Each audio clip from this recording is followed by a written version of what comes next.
반갑습니다. 정전 이야기꾼 방길튼 교무입니다.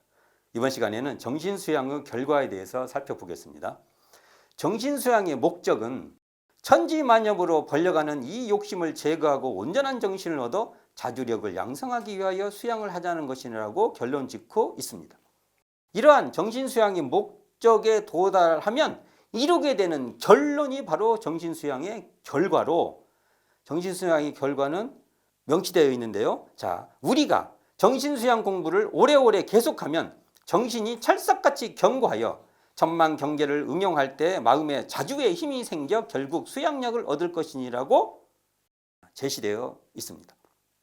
자, 정신은 마음이 뚜렷하고 고요하여 분별성과 주착심이 없는 경지입니다. 자, 정신 수양은 이러한 정신을 수양하는 이 정신 수양은 이러한 정신을 오래오래 계속하여 양성하는 공부입니다. 양성을 해야 된다는 것이죠. 근데 오래오래 계속한다는 것은 수고 없이 속히 이루고자 하는 욕속심을 놓는 공부입니다. 이게 뚜렷하고 고요한 마음의 경지는 욕속심으로 도달할 수 없는 자리입니다. 이게 오래오래 계속한다는 것은 욕속심으로는 안 된다는 것입니다. 얻으려고 추구하면 할수록 그 자리를 그냥 막 급히 그냥 얻으려고 하면 할수록 분별성과 주착심에 빠지고 매이게 된다는 것입니다. 그러니까 얻으려고 하는 그 욕심이 바로 그런 욕망이 결국은 분별성과 주착심으로 더 내몰게 된다는 것이죠. 왜냐하면 이 자리는 욕심으로는 얻을 수 없는 자리이기 때문입니다. 원래 뚜렷하고 고요한 이 자리를 상황에 따라 확인하고 적용할 뿐입니다. 그 상황에서 뚜렷하고 고요한 마음의 경지를 드러내는 것입니다. 정신수양 공부는 이렇게 오래오래 하고 또 하는 것으로 분별성과 주착심으로 달려가는 마음을 멈추어 그치면 그 자리에서 드러나는 마음의 경지라는 겁니다. 욕심으로는 그 자리에 도달할 수 없다는 것이죠. 자, 지금 강의를 듣는 이 자리에서, 지금 강의를 듣는 이 당처에서 뚜렷하고 고요한 마음의 경지를 드러내면 되는 겁니다. 또 하고 또 하고 드러내는 것이 오래오래 계속하는 것입니다. 소리를 듣는 당처에 소리를 듣고 있으면, 소리를 듣고 있는 그 당처에서 소리를 듣고 있으면 마음이 뚜렷하고 고요한 경지입니다. 이 자리를 또 상황에서 적용하고 또 적용하는 것이 오래오래 계속하는 것입니다. 이것이 바로 정신을 챙기는 것이며 경계에 정신을 뺏기지 않는 공부이기도 합니다. 경계를 쫓아가면 분별성과 주착심에 떨어집니다. 분별성과 주착심이 욕심입니다. 욕심의 다른 표현이 또 분별성과 주착심입니다. 경계에 끌려가는 것은 분별성과 주착심이 치성하다는 것입니다. 내가 뭔가 욕속심이 있다든지 그러면 그 자리가 바로 우리가 분별성과 주착심이 일어났다는 것입니다.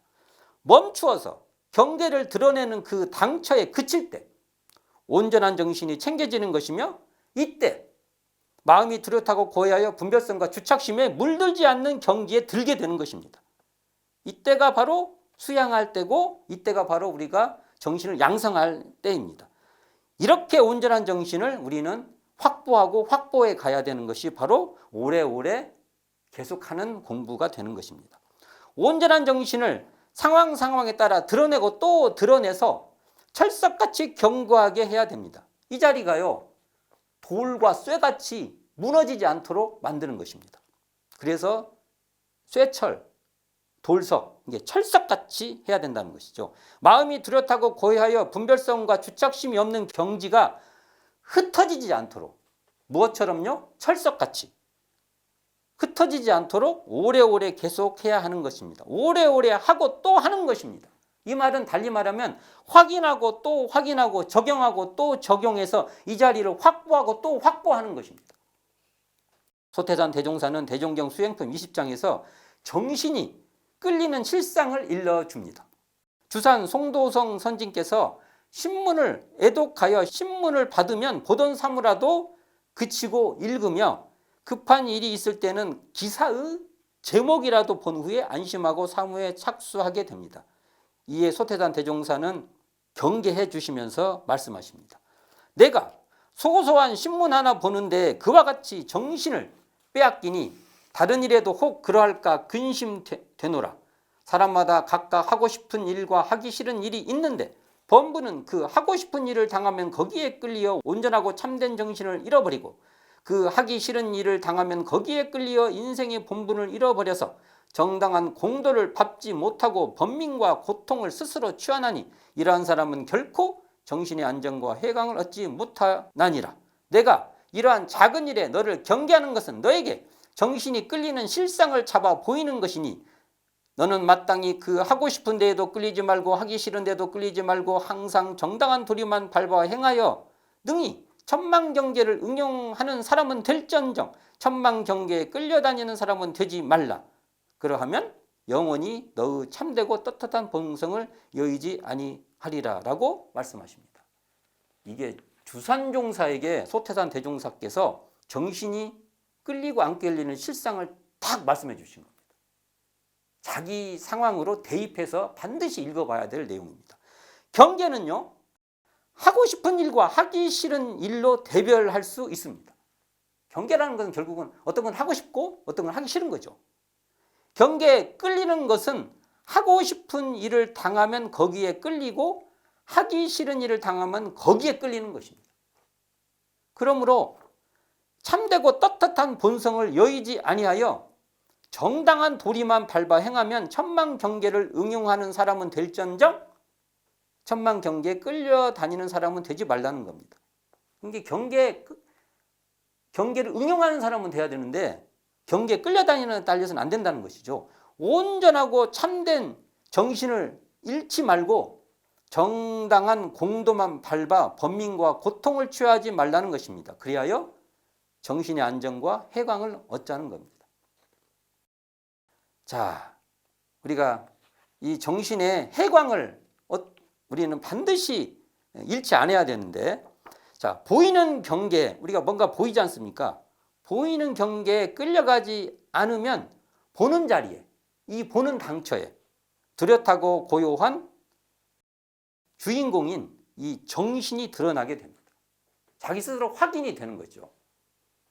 들리는 경계에 끌려가지 않으면, 들리는 경계에 매여버리지 않으면 듣는 자리에 뚜렷하고 고요한 주인공이 드러나고 일체의 경계에 끌려가지 않으면 우리가 안입이 설신이 있을 때 이 색성양 미촉법이라는 이 모든 경계에 끌려가지 않으면 경계를 알아차리는 자리에 뚜렷하고 고요한 주인공이 드러나게 됩니다. 이처럼 경계에 끌려만 가지 않으면 온전한 정신이 어디 가지 않는다는 겁니다. 눈앞에 현존한다는 것이죠. 온갖 경계를 응용할 때 정말 많은 색성양 미촉법으로 다 펼쳐지는 이 온갖 경계를 응용할 때 이 정신을 차리면 마음이 뚜렷하고 고요한 이 경지가 딱 앞에 서게 되면 마음에 자주의 힘이 생기게 된다는 겁니다. 바로 이렇게 자주의 힘을 얻는 것을 수양력을 얻었다고 말하는 것입니다. 자주력은 스스로 주인이 되는 힘으로, 스스로 자자 주인 주자 힘력자 이렇게 쓰지 않습니까? 그러니까 스스로 주인이 되는 힘으로 경계에 물들지 않는 자리입니다. 욕심이 주인이 되는 것이 아니라 온전한 정신이 주인이 되는 것입니다. 스스로 주인이 되기 위해서는 경계에 끌려 경계에 매몰되어서는 안 되는 것입니다. 경계에 정신이 뽑혀버리면 경계의 노예가 됩니다. 경계에 끌려가면 정신이 마비되어 버립니다. 정신이 이 뚜렷하고 고요한 정신이 그냥 있는 것도 아니게 되어버리는 거죠. 마비된다는 것이죠. 경계에 빠져서 정신을 뺏기는 것과 감상하며 즐기는 것은 다른 것입니다. 감상하고 즐기면 주인이지만 끌려서 중독되면 노예가 되는 겁니다. 이게 경계에 중독돼 버리면 노예가 되는 것이죠. 경계의 노예가 되는 것이죠. 자, 이때 필요한 게 뭐냐? 경계의 그 힘, 이게 자력, 자석이 이렇게 끌어들이듯이 경계의 자력으로부터 거리를 확보해야 됩니다. 어떠한 거리? 여유의 거리, 통찰의 이 간격이 필요한 겁니다. 이 여유와 통찰이 있는 마음이 바로 온전한 정신입니다. 온전한 정신을 차리지 못하면 일이 없을 때는 무기에 빠지고, 일이 있으면 망상에 빠지게 됩니다. 또 온전한 정신은 조각난 마음도 부주의한 방심도 아닌 뚜렷한 일심이요 완전한 일심이라고 말할 수 있습니다. 자주력은 온전한 정신으로 경계를 제어하는 마음의 힘입니다.